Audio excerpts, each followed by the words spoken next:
Boa tarde. Boa tarde. Tranquilos? Seguinte, meus queridos. Hoje a gente vai falar sobre a Segunda Guerra Mundial. Vamos falar um pouquinho da participação brasileira, tanto que a imagem capa dessa aula são os brasileiros na Segunda Guerra, os brasileiros comemorando a participação. O que a gente vai falar hoje? O que levou à Segunda Guerra Mundial e suas consequências. Tópicos importantes. O histórico, alianças que acontecem durante a Segunda Guerra Mundial, tratados que vão ocasionar e que vão levar consequências no pós-Segunda Guerra, e o Brasil na guerra, tá bom? Vamos fazer uma pincelada geral, porque, vamos ser sinceros, 40 minutos para a gente falar de conteúdo de Segunda Guerra Mundial é pequeno. Então, coisinhas do senso comum, coisa que você sempre ouviu, que você estudou, que você vê no cinema, eu não vou falar. Por exemplo, eu não vou ficar falando sobre o Holocausto, sendo que você já sabe de cor. Eu não vou ficar falando sobre o dia D, sendo que você sabe de cor, que é o movimento dos Estados Unidos, Inglaterra, indo invadir a Alemanha para derrotar Hitler. Isso daí você sabe de cor, tá? Eu vou tentar focar em alguns outros elementos que você precisa lembrar para a prova. Tudo bem? Histórico, Segunda Guerra Mundial. Vamos lá, vou acelerar um pouquinho, porque eu já enrolei muito. Entre guerras. Para a formação da Segunda Guerra Mundial, você aprendeu na última aula sobre o período de entre guerras, entre a Primeira e a Segunda Guerra Mundial. Quais são os principais elementos que você tem que lembrar do entre guerras? A crise de 1929, que vai causar uma grande depressão não só no mercado estadunidense, mas também na Europa, na Ásia, entre outros países. Nós também temos o Tratado de Versalhes, que é imposto no final da Primeira Guerra Mundial. A França e a Inglaterra chega na Alemanha e fala assim, ó, Alemanha, você tem que assumir que você perdeu a guerra e que você é culpada. Vai pagar indenização, vai perder terras, não vai mais poder ampliar sua força bélica e você vai ter que assinar bonitinho falando que você é culpado. Isso vai gerar consequências pesadas para a Alemanha. Tá? Essa Alemanha vai ficar com esse ressentimento não só pela derrota, mas também pela imagem que fica depois do Tratado de Versalhes. Eles têm um prejuízo contínuo depois da Primeira Guerra. Essa insatisfação popular vai construir a ascensão de Hitler no governo. Tudo bem? E a Revolução Russa que eu comentei na última aula. A ascensão dos bolcheviques depois da Guerra Civil dentro da Rússia. Tá bom? Principais tópicos que antecedem a guerra são esses. Mudanças que a gente tem que lembrar, que vão ser importantes no início da Segunda Guerra Mundial. Os Estados Unidos e o Japão, agora, eles acabam se tornando grandes influentes no mercado internacional e também na disputa política. Os Estados Unidos, antes da Primeira Guerra Mundial, ele não era uma potência econômica da maneira que a gente entende hoje. Ele se torna através do financiamento da Primeira Guerra Mundial, através de empréstimos, através de lucro em cima da derrota de alguns países. Tanto que os Estados Unidos não entram na Primeira Guerra, só entra no finalzinho. E quando ele entra, ele vai ganhar o soldo do Tratado de Versalhes também. Então ele espera o momento exato para entrar. Ele vai emprestar dinheiro para a Inglaterra, para a França, para a Bélgica, para a Holanda, um monte de gente. Quando acaba a guerra, está todo mundo destruído. E os Estados Unidos só ganhando dinheiro. Vai crescer bastante os Estados Unidos. O Japão vai ir nessa onda também. O Japão vai passar por um processo de industrialização graças à guerra russo-japonesa. Lembra que eu falei que eles tomaram a Manchúria? Bom, e eles também vão começar a conquistar outros territórios, como a Coreia e a China. Tá? E a Índia também. Alianças importantes. Agora, por favor, tentem acompanhar a minha linha de raciocínio, tá? Vamos ser bem claros. Essa aula não seguirei linha cronológica, ou seja, não vai ter 1, 2, 3, 4, 5, não. Eu vou saltar em alguns momentos, porque tem algumas coisas que são um pouco adiante, que você precisa correlacionar com o passado dela. Tem que estar bem fresco nessa cabeça. E eu vou separar por blocos, tá bom? Então, primeiro eu vou falar sobre tratados, porque é a parte factual do vestibular. O vestibular quer saber o que foi o Pacto Ítalo-Germânico. Isso daqui não tem como você chutar. Isso aqui você tem que saber. Então eu vou separar no primeiro momento essas partes que você tem que saber e o restante eu vou deixar na parte interpretativa, que aí o texto vai te ajudar, a imagem vai te ajudar, as alternativas vão te indicar o que está fazendo sentido ou não. Por isso que eu vou separar dessa maneira. O correto é eu fazer uma ordem cronológica. 1, 2, 3, 4, 5, 6, mas a gente não tem esse tempo. Ítalo-Germânico. Pacto Ítalo-Germânico. Nós vamos ver o eixo Roma e Berlim sendo formado. E o que é esse trato? O que é esse pacto? Se alguém mexer com a Alemanha, os italianos têm que responder. Se alguém mexer com os italianos, os alemães têm que responder. Simples. É esse pacto. Pacto entre Berlim, que é a capital da Alemanha, e Roma, capital da Itália. Simples. Antes de começar a Segunda Guerra Mundial. Então eles já estão se preparando. Segundo aliança, segundo pacto importante, o pacto Anti-Comune Interne. E quando você ouve Anti-Comune Interne, o que é a primeira palavrinha que vem na sua cabeça quando eu falo comunismo? Comunista. É o comunista interno. Nós estamos lutando contra o comunista dentro do nosso território. Esse pacto é entre a Alemanha e o Japão contra a União Soviética. Acabou de ter a Revolução. A União Soviética é vizinha não só do Japão, mas também da Alemanha. E eles estavam com receio do socialismo se expandir. A Alemanha e o Japão fazem um trato. Se a União Soviética invadir o Japão, nós da Alemanha vamos invadir a União Soviética. Se a União Soviética invadir a Alemanha, o Japão vai invadir a União Soviética. Então, o que os alemães estão fazendo? Está chamando o amiguinho de todo canto para se preparar para um possível conflito.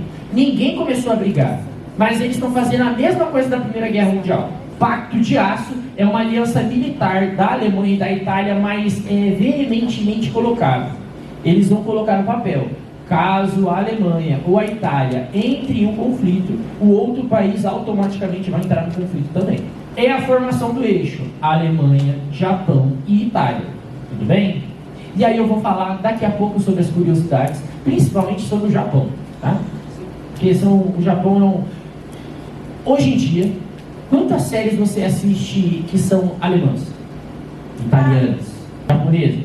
A gente consome muito mais conteúdo oriental. Outro pacto importante é o pacto germano-soviético.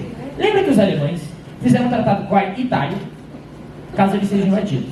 Os alemães também fizeram um tratado com o Japão, caso sejam invadidos. E um dos tratados era o tratado Anti-Comune Interne, com medo da União Soviética. O que os alemães fazem? Ao invés deles arrumarem treta com a Alemanha, os alemães, ao invés de arrumar treta com a União Soviética, eles vão chamar os soviéticos e falar assim, vamos fazer um tratado? O nosso tratado é o seguinte, a gente não vai brigar, tá bom? É um tratado de paz. Eu estou fazendo aliança com um amiguinho ali. Caso você me ataque, por coincidência. Tá bom? Mas a gente está fazendo um acordo de paz. Esse era o tratado germano-soviético. Por que a Alemanha está fazendo esse tratado com os soviéticos? Porque a Polônia é um território próximo da União Soviética e próximo da Alemanha. Os alemães estavam doidinhos para invadir. E eles fazem esse processo. Com a invasão da Polônia que começa a Segunda Guerra Mundial. Então percebe, a Alemanha já sabia que ia estourar uma guerra entre vários países. Para ela não brigar contra a França, contra a Inglaterra e a União Soviética, ela já conversa com a União Soviética. Eu vou invadir e você não entra na briga, tá bom? E a União Soviética acabou de sair da Revolução. Acabou de sair de uma guerra civil, acabou de sair da Primeira Guerra Mundial. Eles não têm como participar dessa guerra. E eles aceitam o trato. Início da guerra. Lembra que eu disse que eu ia fugir um pouco da ordem cronológica?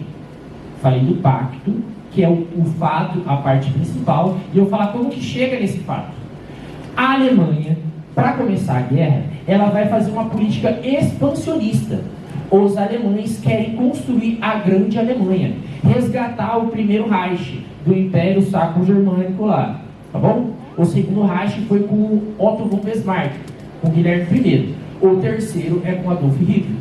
A ideia dele é expandir o domínio dos alemães. E no livro Mein Kampf ele fala sobre a necessidade de um espaço vital. Tudo bem?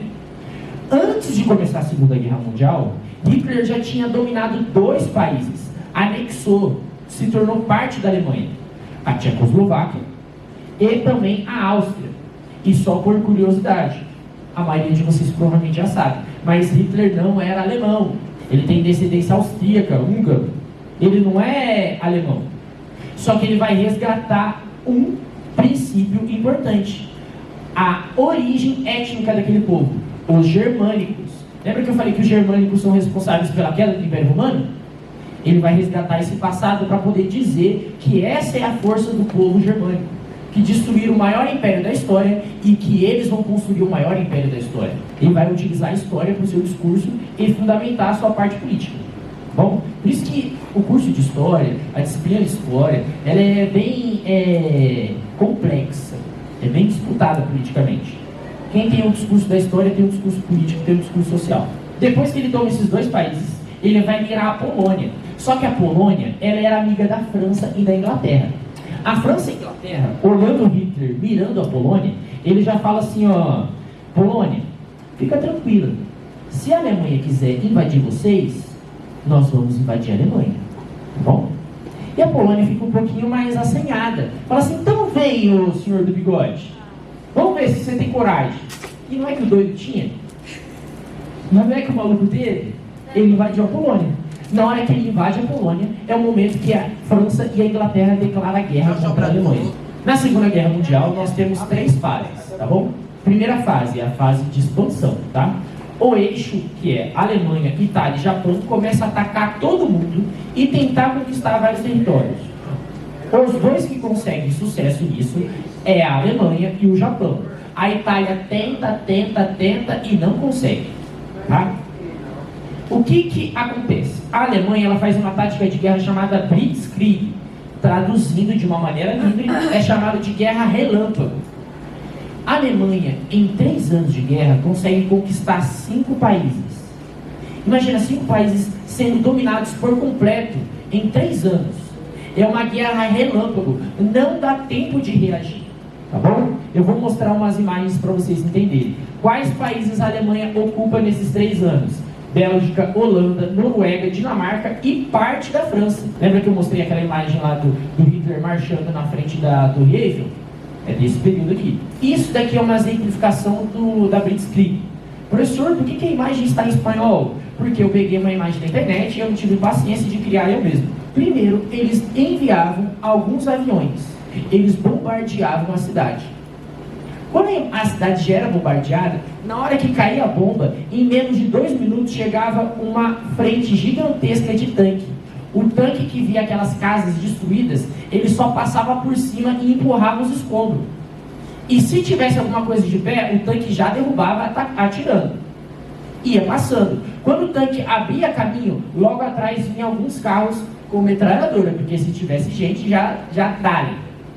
E atrás desses carros vinham soldados andando, que se tivesse alguém que o carro ou o tanque não conseguisse alcançar, vinha os soldados armados em terra matando. Em menos de 1 dia eles conseguiam destruir uma cidade inteira. Por que eles conseguiam fazer isso? Porque essas cidades não tinham um sistema de comunicação tão rápido como que nós temos hoje. Não conseguia passar uma mensagem. Se você olhasse uma margem de um monte de soldado alemão passando, você nem ia conseguir avisar para a capital. Você podia até tentar sair correndo. Na hora que você corresse, você já tomava, pronto. Então, eles chegavam com tudo preparado, tudo orquestrado. Aqui é o período da guerra de tática muito bem elaborada. Agora, é uma guerra muito mais previsível. O cara aperta o botão para soltar a bomba, o outro país já até sabe. Então, por isso que eles tiveram sucesso.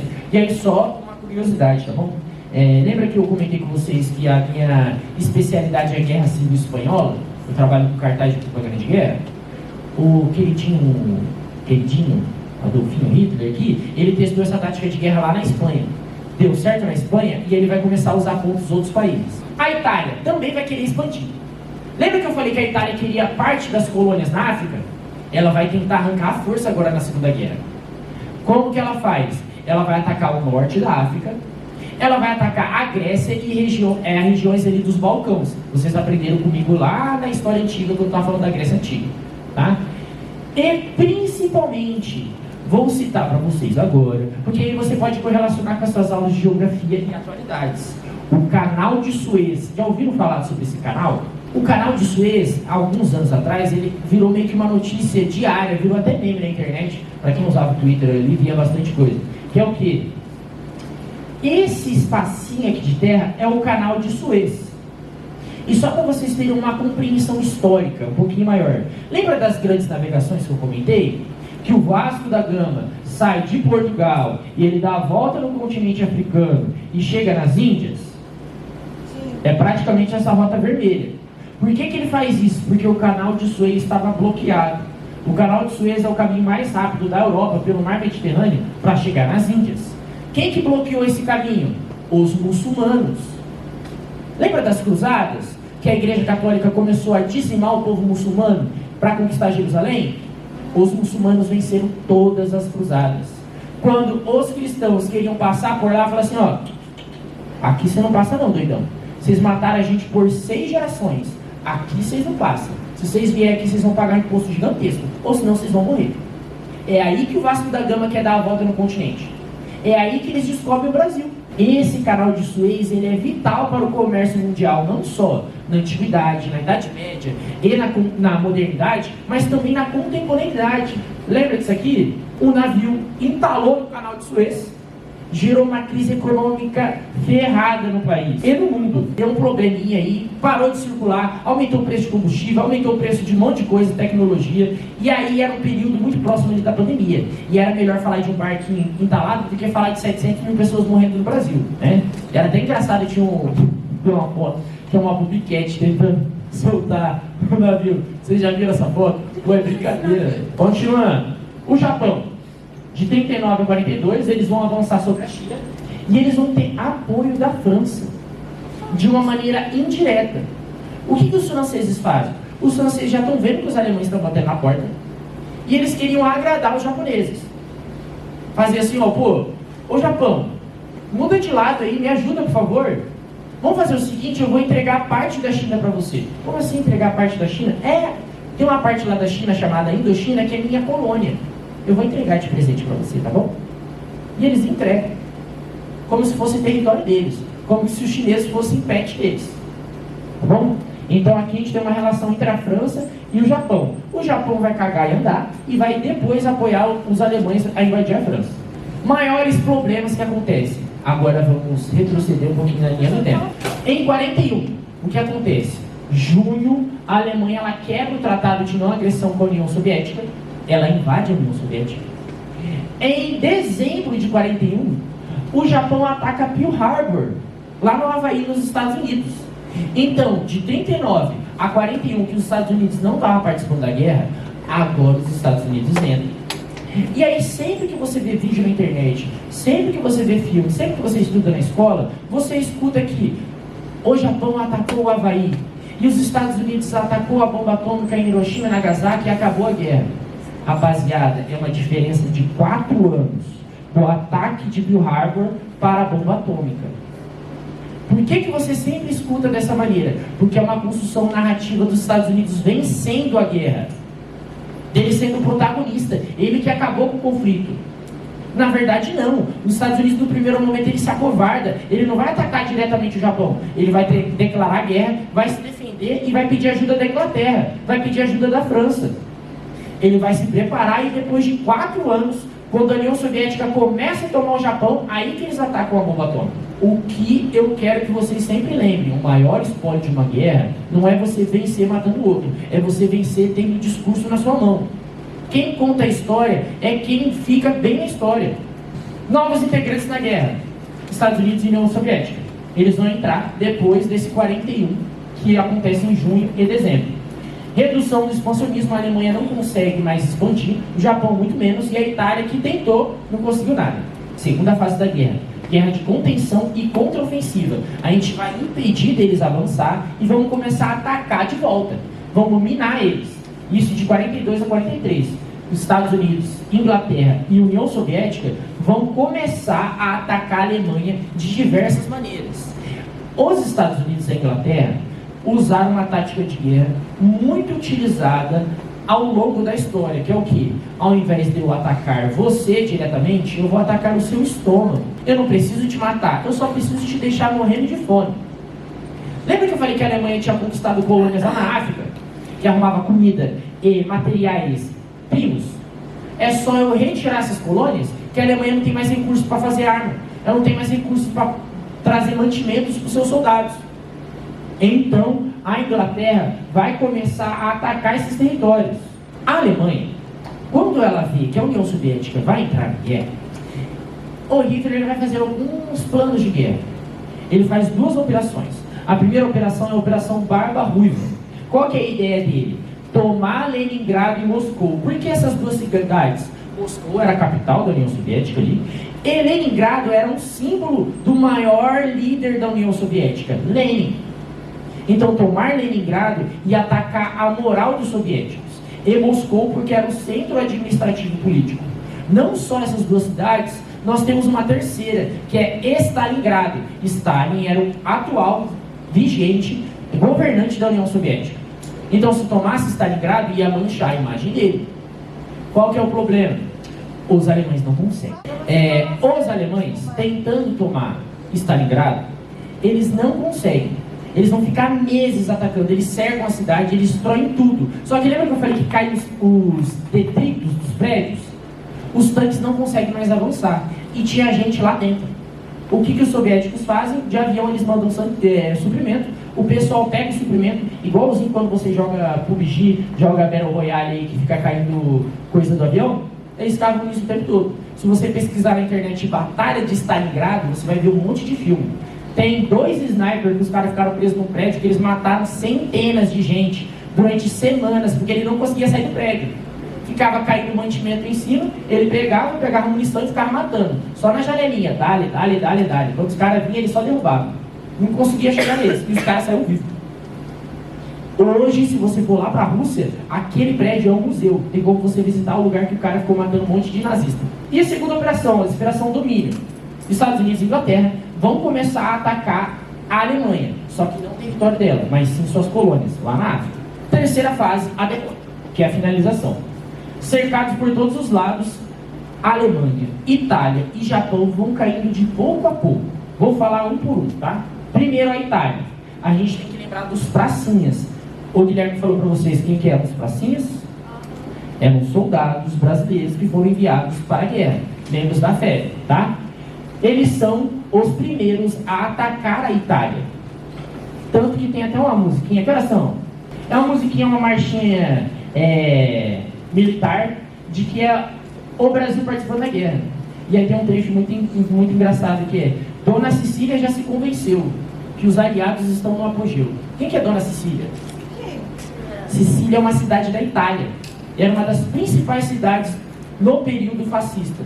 E eles tomaram primeiro Sicília. Quem que foram os primeiros a tomar a cidade? Os brasileiros. E o refrão da música é: abaixa o braço, deixa de tema. Quem que fica levantando o braço o tempo todo? O nazista.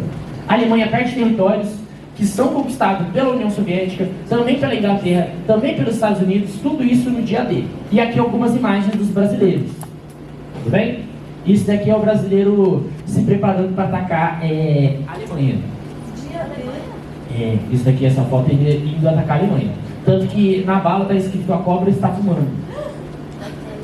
Lembra da anedota lá que o Hitler falou que era mais fácil a cobra fumar do que o Brasil vencer a Alemanha na Segunda Guerra? É uma história de que Hitler disse isso, mas não tem nada comprovado. Só que isso virou imaginário e é tanto que é o símbolo da fé brasileira. Fé brasileira, olha que redundância. A Itália. Outra coisinha que eu quero que vocês lembrem. Aqui, nessa imagem, está o Mussolini. Quando pegaram o Mussolini tentou fugir, um soldado viu, caguetou, pegaram ele, a família dele, amassaram o garoto. E depois que mataram ele, pegaram o corpo dele e deixaram pendurado em um posto de gasolina. Isso aqui é um posto de gasolina, rapaziada. Isso aqui é todo mundo, gente comemorando que o maluco morreu. E agora, se você ficou assustado com essa imagem, por favor, feche os olhos. Porque eu vou mostrar a imagem de perto de como que ele foi pego antes de pendurar ele ali. Fecha o olho. Parece uma massa de pão sovado. A única coisa que dá pra ver é a orelha. Quando pegaram ele, lincharam ele tanto, mas bateram tanto que ele ficou irreconhecível. Aquela ali é a esposa dele. No Japão, a União Soviética começa a tomar Manchúria de volta, começa a ir em direção à ilha, e o Japão, acuado, não tendo mais o que fazer, os Estados Unidos atacam Hiroshima e Nagasaki com a bomba atômica. E aí é o final da Segunda Guerra Mundial. Tá bom? Tranquilo? Esses daqui são os conteúdos principais sobre a Segunda Guerra Mundial. Ah, professor, Holocausto. Ah, professor, sobre perseguição de comunistas, não sei o quê. Isso daí você já sabe. Dica do quê? Dica, meu bem, já ensinei você a chutar. Todo mundo sabe de chutar, né? Depois que quiser que eu explique melhor, eu explico mais. Aprendeu a chutar. Discursiva. Humanas, sempre fale 5 coisas: período, local, quem, problemática e, por último, uma conclusão. Sempre 5 elementos, tá? Se você está inseguro de não lembrar na prova, pega ela no começo e você já coloca ali no canto: período, localização, quem, problemática e conclusão, tá? Isso funciona em vários pontos, até mesmo em redação. Se você for parar para pensar, você sempre traz essa contextualização. Você fala em qual período acontece, qual a localização, quais são os elementos que estão envolvidos, o principal problema que nós enfrentamos, e você traz um desfecho.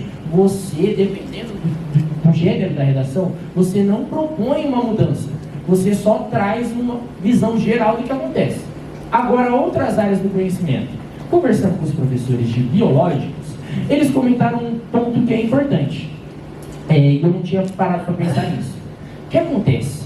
Na área de biológicas, o que você tem no seu dia a dia é muito senso comum. É muito um discurso banal do dia a dia. Então, às vezes, você usa um termo, algumas palavras do dia a dia, que você acha que elas fazem sentido na construção da frase, mas ela pode gerar um problema. Então, qual que é a indicação que eu tenho ouvido dos professores de biologia e de que eu digo para vocês também? Caso você saiba a resposta, seja o mais rápido, mais direto possível. Caso você não saiba, seja o mais enrolado possível. Tá bom? Porque algum elemento ali você vai acertar. Agora, se você sabe e você quer enrolar, às vezes, se você tivesse dado a resposta direta, você tem a resposta máxima, a nota máxima.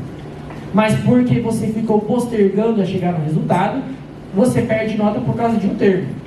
Falar relação entre, comparado. Por favor, gente. Genética é a coisa que sempre é cobrada no vestibular da UEL. Estude nomenclatura de relações genéticas, relações sexuais, para você não cair no papo de senso comum.